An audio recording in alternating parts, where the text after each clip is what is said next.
Will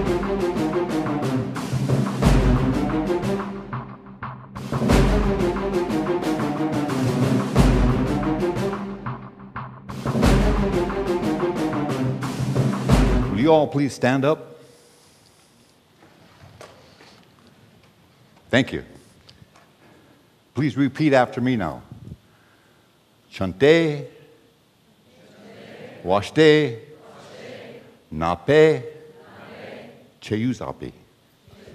Sit down.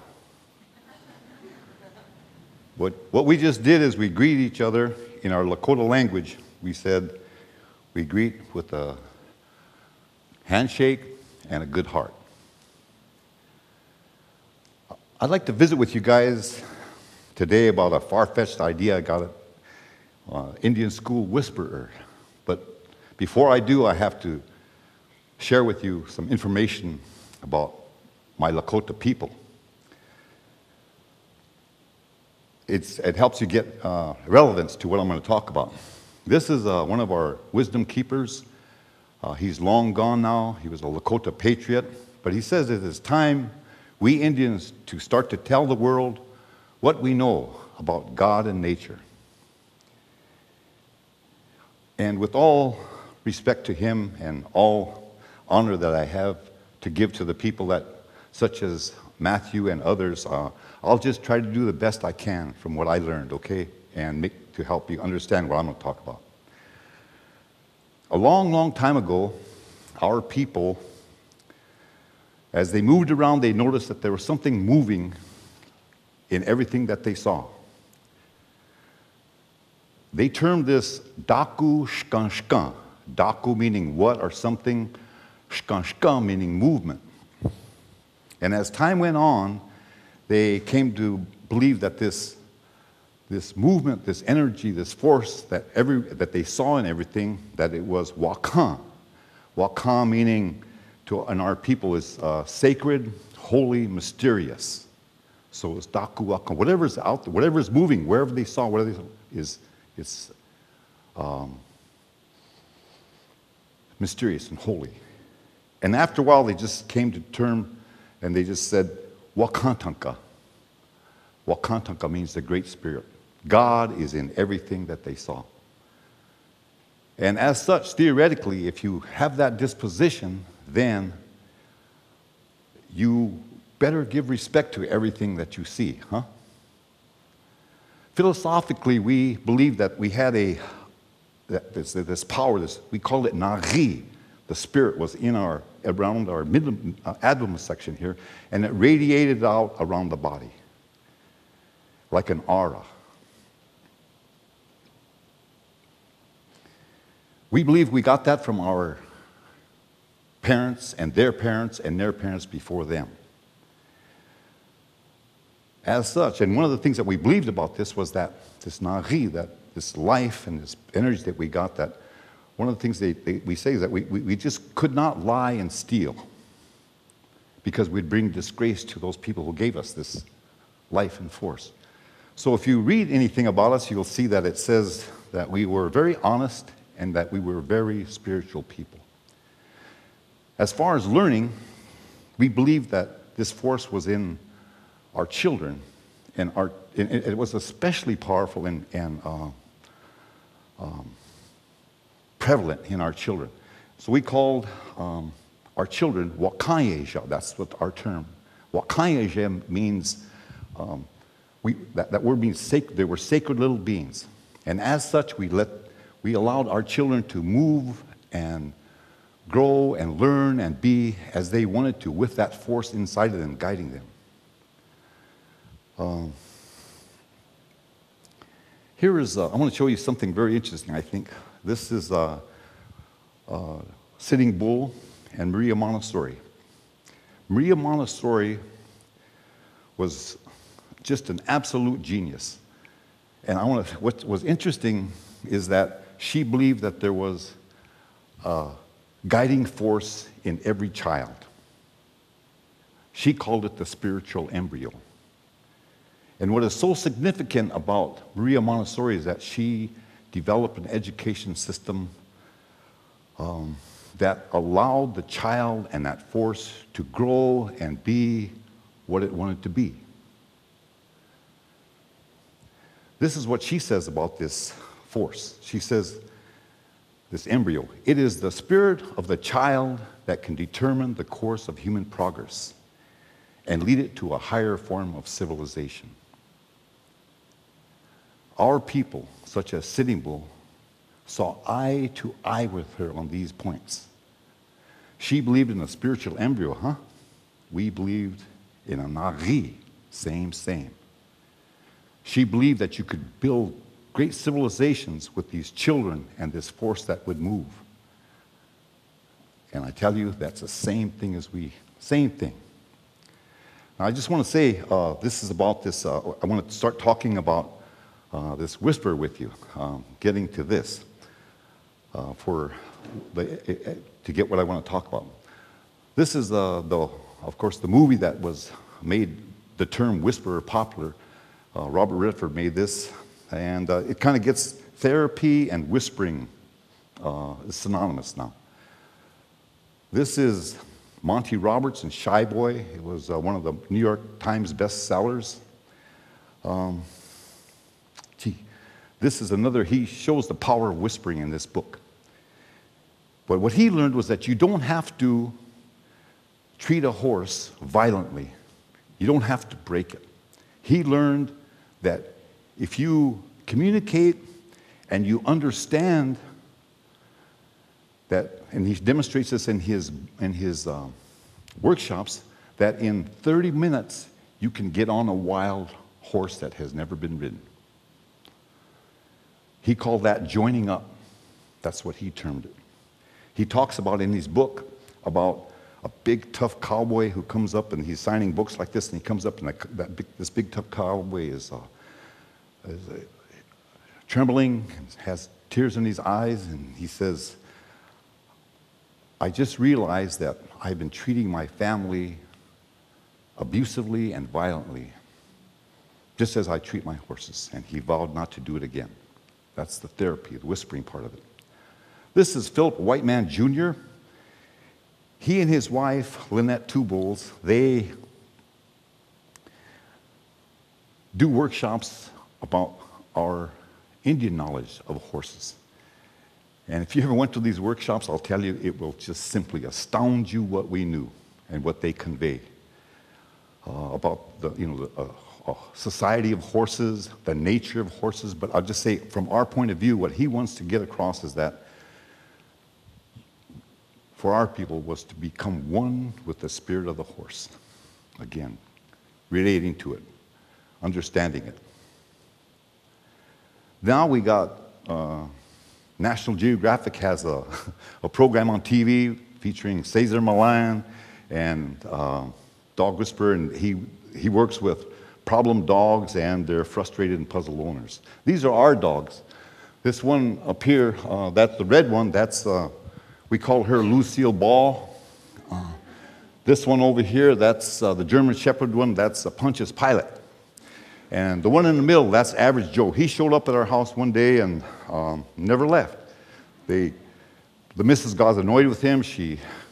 After a couple of days, she loaded him up, took him in town, which was 6 miles away, went about her business. She got back, and there was Average Joe looking at her. He's been with us 10 years now. But I just want to say, these guys are real friendly dogs. They are free to move. Their spirit is cool. They're like this. If I tied them up, if I penned them up, their personalities would change significantly, because their spirit wants to be, their nature is to be a good, friendly companion to a human being. Huh? Now, what I've just done now is I just briefly touched on whispering as it is done with horses and dogs, and there's some therapy that goes along with this. But I want to move on to this, to the Indian school whisper thing that I want to share with you. First, just to let you know that our people, we have a problem, an Indian schooling problem. And I want to share with you information about that, and then I just want to tell you what I think is the problem. But this cartoon here pretty much characterizes the problem that we have. On one hand, you've got to have a good education, right? Everybody says that, everybody. But on the other hand, what happens if you're a Native American, and since its inception, the schooling process up to now, and I would say that into the future, that has been demeaning and degrading to our people. That's the fact of the matter. And our people kind of shun away from it. You know, they've never have engaged it in a good way, never. Why is that? I think it's ignorance that has gone on. Check this out. Look at these kids. I don't know if you can see it very well, but this is Carlisle, 1800s. Imagine these people, these young children coming in a nice, warm environment and suddenly thrown in there. Look at these guys are traumatized. They're stoic. I mean, their face is just blank. They've been hair's cut and all that kind of stuff. What happened to them was fear was put in them. They were being handled by people who had a, let's save the child and kill the Indian type of thinking. You had then they were made to feel inferior. They were spoken to in English and they didn't understand what was going on. So for their ineptness, they just felt bad. So there's two operating primal emotions that's going on with these children at the time: fear and shame. And anybody working from that decision-making basis, it's not going to go good. What you do, your decision-making is not good. The behavior is not good. I think that those primal emotions have been handed down in the schooling system. And let me say that there's a lot of educators here, and I just say that I have a lot of good friends, and I have administrator friends, all that kind of stuff, but I just say that I know everybody's trying to help out, okay? I just know that they're trying their best, but I just don't think the system is right. But anyway, getting back to this, these two primal fears come in and just have not been very, very good for us. So I asked myself, is there something that we can do? Is there some kind of schooling that can produce a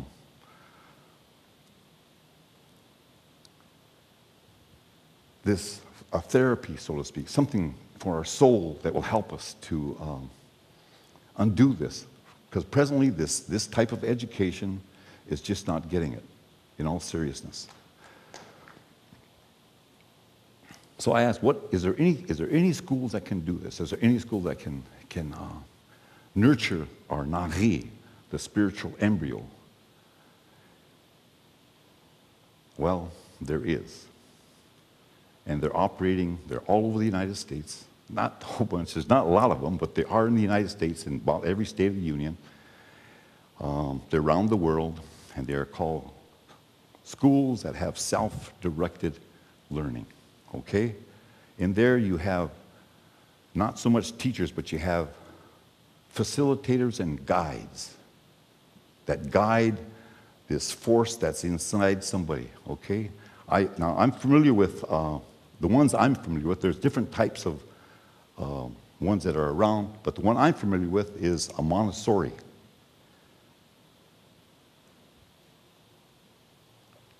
These children here have selected what they want to do. They've picked out, chosen what they want to do, and they're working at it. And I just want to say one of the tenets of Montessori is that is what is going on. When a child selects and goes about all day picking, and they have the freedom to choose whatever they want to do, they are actually working on constructing themselves. The decisions that they're making and what they're doing is self-development. And another thing about this is that these guys like coming to school every day. They want to go to school. Why? Because their spiritual embryo, their nahi there's something there good for them that's going on. This is a high school environment. This is called project-based learning. Doug Thomas He runs Ed Visions, and there's 30 such schools in Minnesota, charter schools. And this is what he says, this is the future of education. And God, I hope he's right. You know, look at these guys are working on what they want to work on. They're not stuffed in little classrooms, and they're not being stuffed with curriculum that is irrelevant to them. These people are working on what they want. In other words, they're working on what they're going to become. Pretty cool stuff. These types of schools, they don't have attendance problems and they don't have bullying problems. You just can't say that about the other schools. You just can't say that about the conventional school that we have. These are a different type, self-directed learning. Students direct their own learning. And say, kids can't do that. They don't know how to learn like that, but you'd be surprised.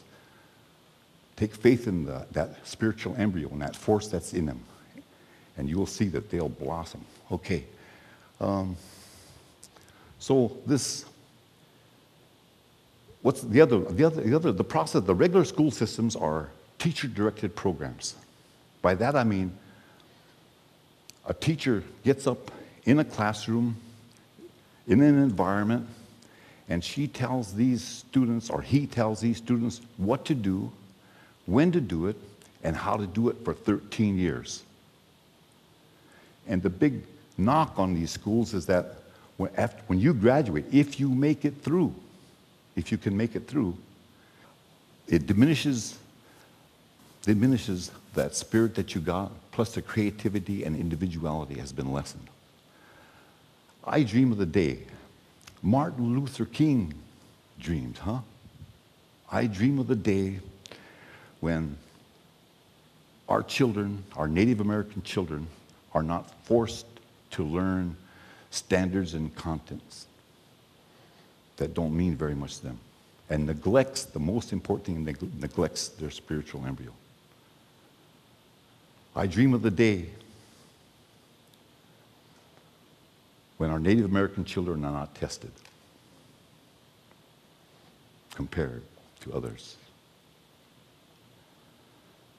I dream of the day when someone will listen to the wisdom of Albert Einstein, who said, if you judge a fish by its ability to climb a tree, it will think itself as stupid for the rest of its life. Finally, I dream of the day when our Native American children will enjoy a schooling process, schools that will whisper to them so that they can become contributing members to society. Their inner force inside them will grow into a beautiful thing that will be able to express their talents and skills in a good way. Hechetuelo. I said I'm finished. Pilame, thank you.